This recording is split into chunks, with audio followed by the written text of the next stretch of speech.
আমাদের দলই আমাদের পুরো চেয়ারম্যানকে, আমাদের সরকারি কিছু কিছু ক্ষেত্রে পুরো চেয়ারম্যানদের শোকজ নোটিশ পাঠিয়ে দিয়েছিল। আমি তো অপসারণ অনেক আগেই হয়ে গেছিলাম, মমতা বন্দ্যোপাধ্যায় ছিলেন বলে আমি টিকেছিলাম নির্বাচন অবধি। আমাদের সরকার, আমাদের দল আমাকে নোটিশ পাঠিয়ে দিচ্ছেন, শোকজ নোটিশ। বিরোধীদের কাছে আমি কি জবাব দেব? আমাদের দলই বলছে, আমাদের সরকারই বলছে কাজ করতে পারছো না। আমাদের দল বর্ষিয়ান মানুষ কোচবিহারের চেয়ারম্যান রবীন্দ্রনাথ ঘোষকে সরিয়ে দিচ্ছে।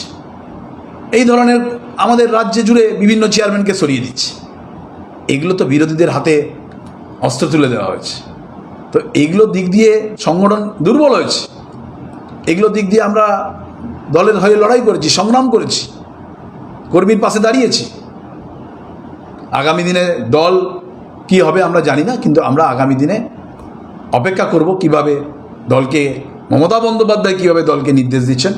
মমতা বন্দ্যোপাধ্যায়ের নির্দেশ, মমতা বন্দ্যোপাধ্যায়ের আদেশ, সেগুলো যেভাবে হবে আমরা আগামী দিনে চিন্তা করব।